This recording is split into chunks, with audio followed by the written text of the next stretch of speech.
Hey, Lenox and Parker, it's your editor-in-chief, Christal Jordan, back with another culture conversation. Today's conversation is going to hit a lot of us. We know that if you've been watching the news, you have seen job layoffs, government furloughs, people being asked to reposition their jobs, and just the government jobs, people are not getting paid. And so it has a lot of us wondering about economics and how we're going to take care of our families moving into 2026. My next guest for today is definitely one that can relate to these headlines. When the recent government shutdown happened, it left thousands of employees without paychecks, and author LaChelle P. Johnson was one of those people that learned that. As a Peace Corps budget manager and first generation wealth builder, she decided not to wait for security to return. She decided to create her own. Now, LaChelle has written a book. The book is titled Rise Rich: Intentional Living for First Generation Wealth Builders.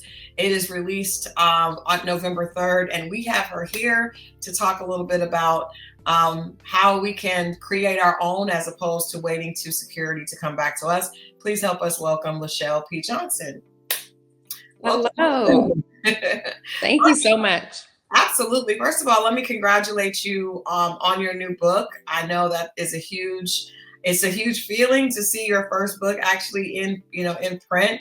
So we have here Rise Rich: Intentional Living for first generation wealth builders, with real stories, money lessons, and journal prompts. Before we get into the book, can we talk a little bit about your background as a Peace Corps budget manager? That seems like you were involved in money, but also for very, very, very passionate cause. Can you talk a little bit about that? Yes. So you're looking at a young lady who grew up in Landover, Maryland, pretty rough part of Landover, Maryland, born of teen parents. My mother and my grandmother were federal civilian employees. Okay. And so it was quite natural for me to pursue a federal career. And so I started working for the federal government almost 20 years ago.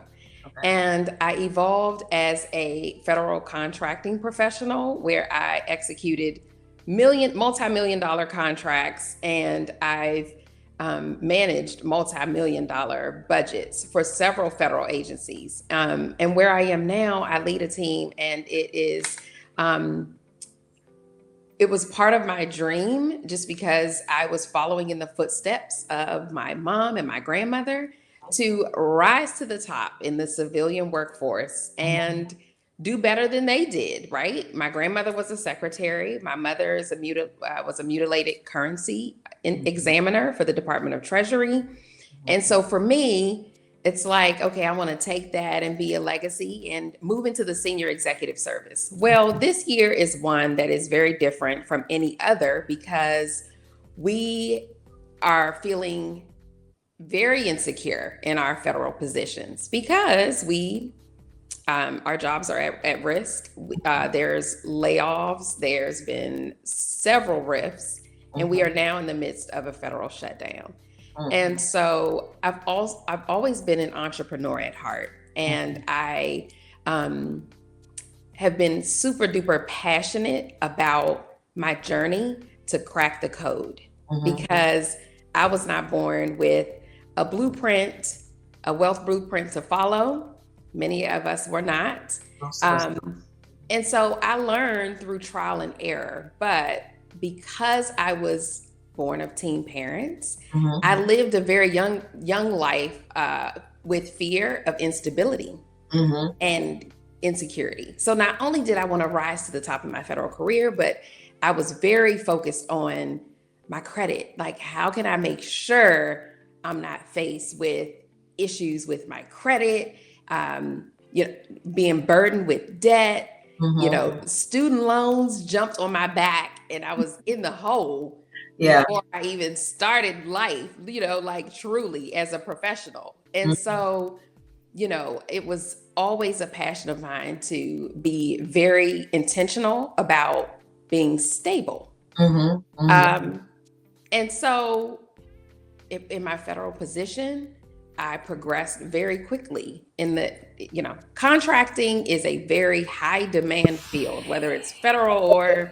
corporate America. But I was determined to come from a place of excellence in everything that I did. And so I was actually writing this book as a form of therapy because I had lost my grandmother in March. And so the layoff not only gave me time to really push this over the finish line, but I said, God, there couldn't be a better time than to put out this information and, share it with whomever it could impact most, because we need to know what foundational money management principles are super critical when it comes to being in control of our destiny. I have many friends.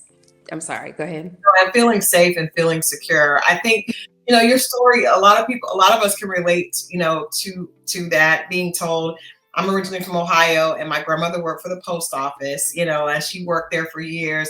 And there was this idea in a lot of African-American communities to get a good government job, get a good job. Yeah. You have some stability, right? You know that you have, you can work, do your time, and then at the end you have a pension. And I do want to acknowledge, my grandmother doing that and being a huge proponent of this good job.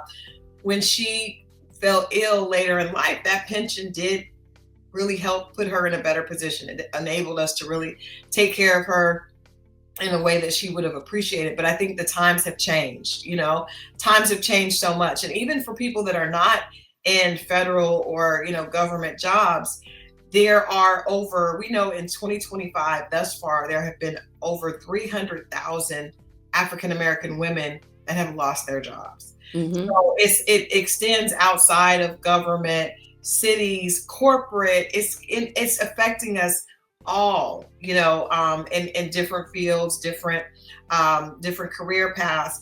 And so I want you to speak a little bit to, you mentioned that, credit was something that you were concerned about. It seems a lot of us were raised to fear. We didn't really know how to use money, and it was just a lot of fears. Don't have bad credit. Don't get in debt. Don't be don't be a servant to the lender. All these different things, but not really teaching us how to appropriately leverage what we have for our benefit. So can you speak a little bit about that mindset of don't do this, don't do this, don't do this, that keeps us kind of all in fear of, I got debt, I'm not supposed to have debt. My credit's not an 800, it's supposed to and it's really crippling sometimes. It is. And I think, knowledge is the key. And in my book, I break down several aspects of how to manage credit. And I talk about good debt versus bad debt, because, all debt isn't bad. I was burdened with student loans, but I did get a bachelor's degree and a master's degree out of it. And I was able to use it to propel in my professional career.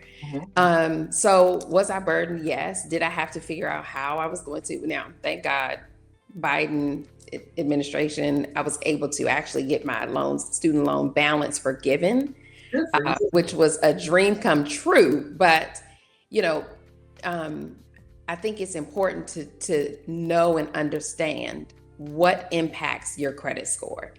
So when I was growing up, I thought just pay your bills on time and you'll be good.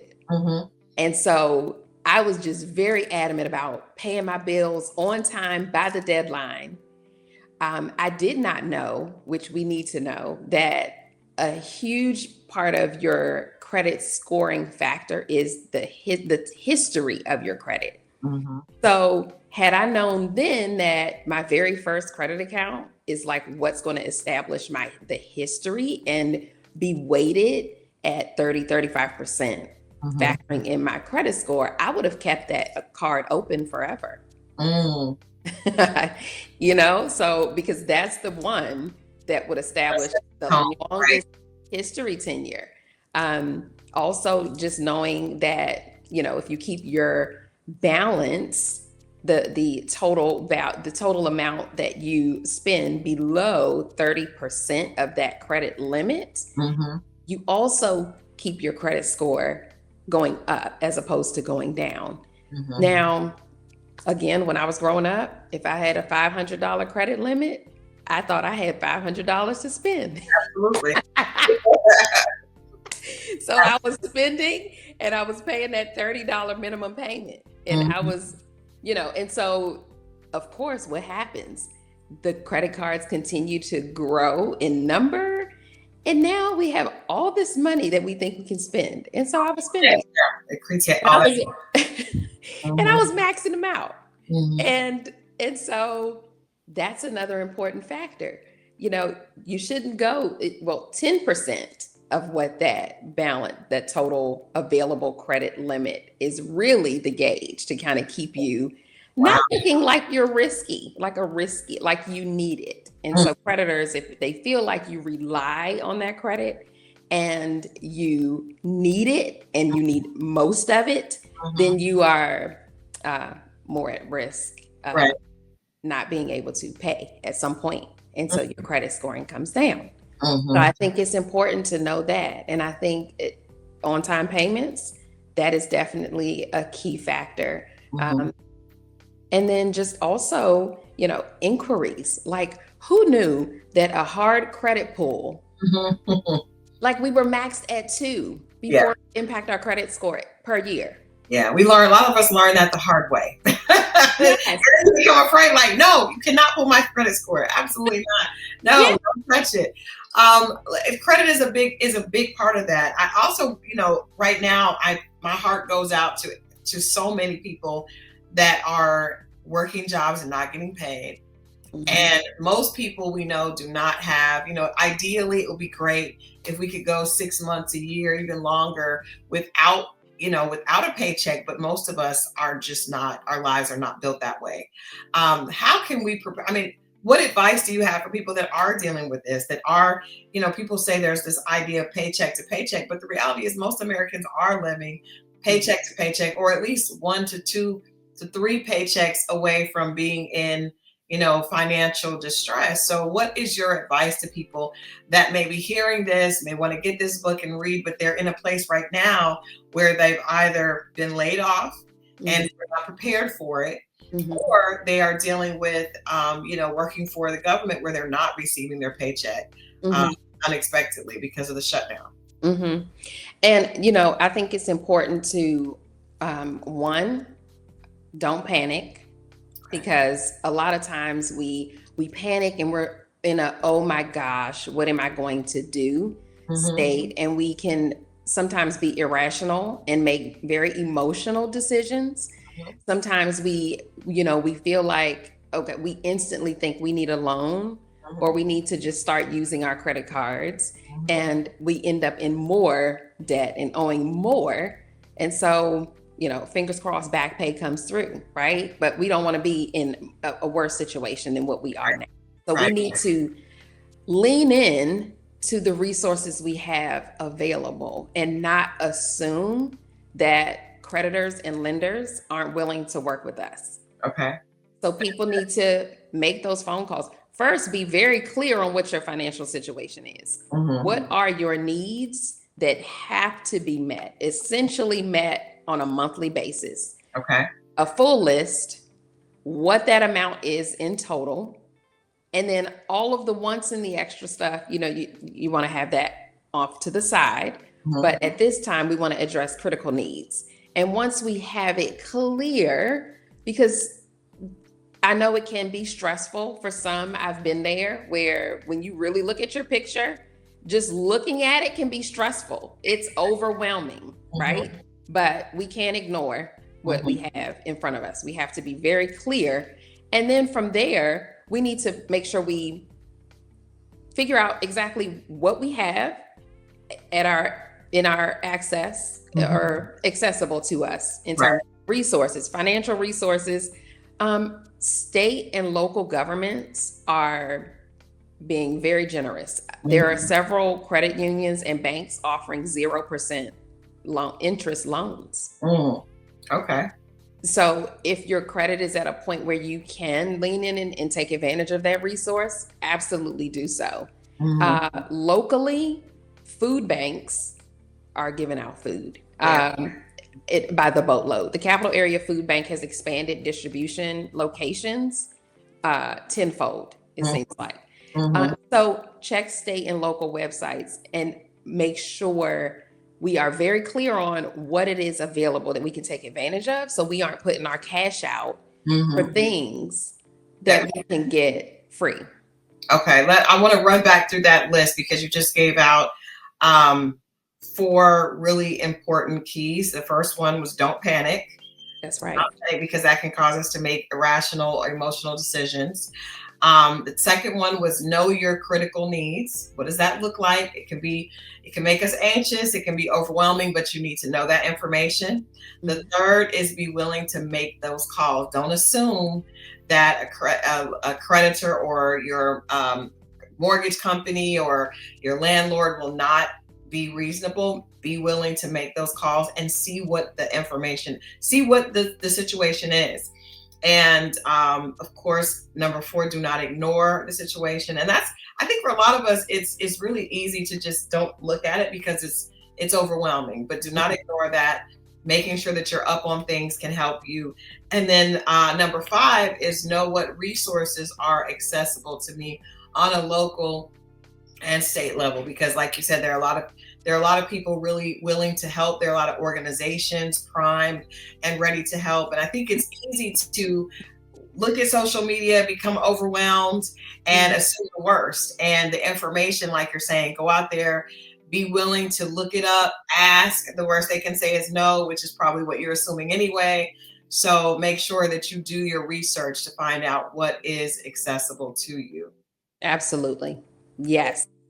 And Crystal, I want to also point out that it's important to not be distracted by the negativity around us, because there is so much going on in the news. Mm-hmm. There's so much, even some of our colleagues we have to avoid at this time, because you can talk to somebody that complains all day and they will drain you Right. of your mental capacity to even focus in on what it is you need to do to make sure you take care of yourself and your situation That's so, financially, mentally.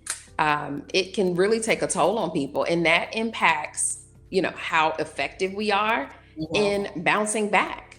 absolutely. And I would say colleagues and even family sometimes. So Yeah. just anyone that, and not that they're doing that on purpose, but sometimes you have to guard what information you allow in your ears and your eyes. And I think social media is a landmine of negative possibility. So sometimes I think, just log off or limit, your time. I would definitely agree with you when it comes to that. The title of your book is encouraging because it is first generation wealth builders, and I know there's a lot of people in the African American community that are in that place where you are trying to. There's this idea of building generational wealth, but what does that look like if you've never seen that before? You come from a lineage of people that have been doing the best they can, but they haven't been able to get to that idea of wealth. So what is your advice for people that they want that, but they don't really know what it looks like and what it entails? I've been there, and what I've realized along on my journey is that wealth comes in many different forms, and it is not just currency. Mm-hmm. I love It that. comes in the form of knowledge. It comes in the form of peace, experiences, as well as currency. I am not sitting here saying that I have millions of dollars of cash flow flowing in and out of my bank account every single year.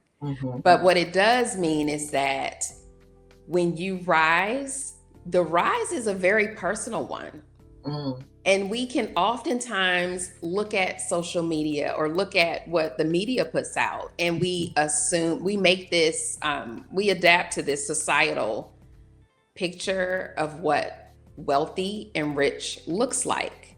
But it doesn't look like that on everybody. And it's a very personal feeling. And Mm-hmm. so in my book, I talk about the rise being personal.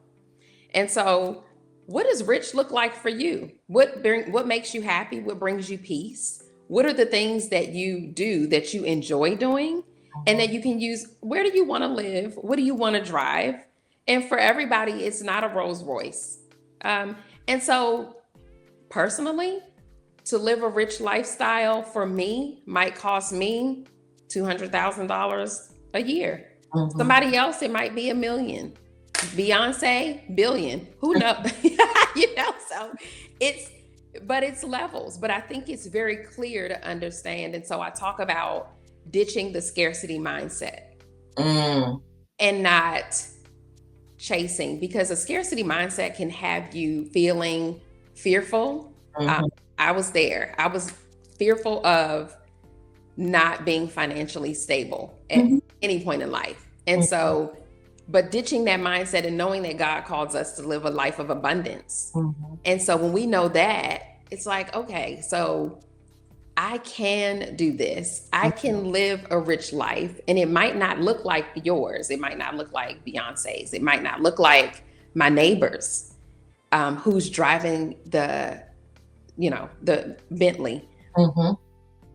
It could very well be that I am driving a car without a car note, and I'm able to take that car note money, the value of what a car note would typically be on average. Let's say it's $1,000 a month. And every quarter, I'm able to vacation and go where I want to go with who I want to go with.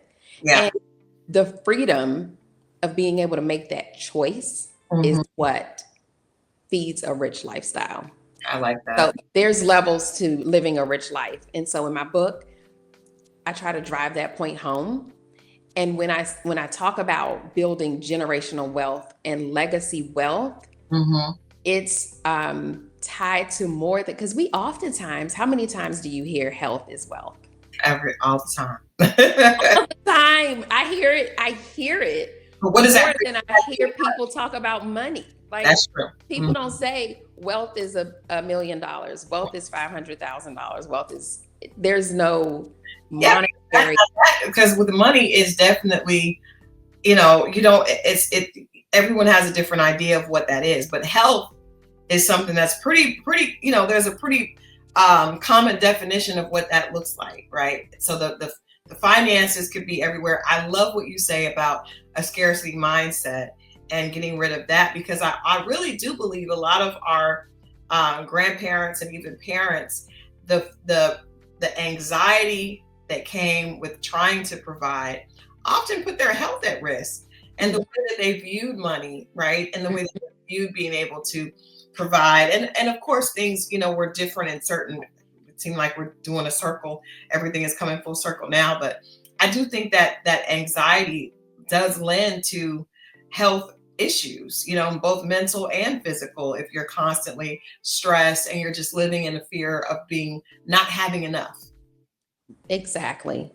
And so we come from a mindset that we have to get more, whether it's more money, a bigger house, a fancy car. We're living in we're living in this mental state of more, when in fact, do we really need more, or do we just need to be clearer on what our personal rich life vision looks like? And so once I set that for myself, about 20 years ago, to be honest, it was very clear and simple for me. I wanted to make sure my children didn't have to struggle with student loans and come out of college in debt. That was very important to me, because I know what it feels like to be burdened and to kind of start off in the hole. It was traveling. I love to travel. I want to travel once a quarter. I want to be able to retire by the age of 55. And, and just that was really it for me 20 years ago. And so I was very clear about those things. And at that time, I was very intentional about setting up my financial situation and the foundation that would feed those purposes specifically. Nice. So for my son, I started thinking, what can I do to help ensure he would have money to go to college? Mhm. And I started a 529 plan, a Maryland 529 investment plan for his education. And I was putting in $25 a paycheck at that time. But guess what? By the time he graduated high school, 20 years later, well, not 20 years later, almost 20, 18 years later, that money helped. It didn't fund his full Morehouse college degree, but I can say that he is now a senior at Morehouse College, and he has not had to get a student loan. That's huge. Congratulations on that, Mom. Good job. Thank you. Good job, Mom. I know how that is. Thank you. Your son went to a school where the tuition is not cheap. So yes, that is a huge blessing. I know we're just about out of time, but I do want to ask you, because this has lessons and you got stories from other people. Is there like a quick example you can share with us? We want people to definitely go out and get a copy of the book, but I'm wondering if there is a quick, real story from the book that you can share with us that kind of sets the tone for what people can expect with this book. Yes. Okay. So the money stories are all from my personal journey.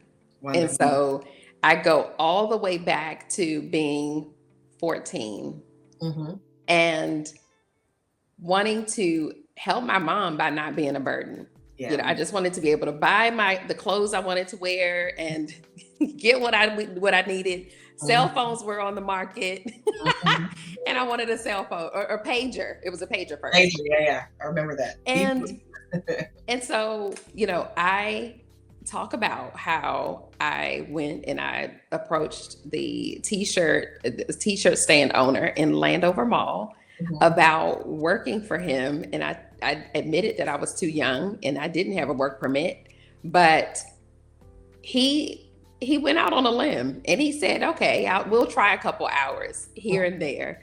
And that turned into a full-time position. And as I got older and I was legally able to work, I started to earn. But you know what? I start there because this book, I realized that my journey was very orchestrated very much by God. And I think that people need to just, what I really want people to get from it is that the rise is personal. And so the challenges that we go through financially, and the struggles that we go through, even to this day, are challenges that we can overcome. And with the knowledge, with the intentionality, and the trust in knowing, with a very clear and plain vision, we can overcome and we can live a rich life. A rich life is possible despite anything that's going on around us. And so I leaned in on my journey to, and just a student of learning. And I was very intentional along the way. And there's so much about mindset, vision planning, being clear, putting your money on a mission, directing it to the places that feed your rich life, and just being intentional about it and leaning into your human life value.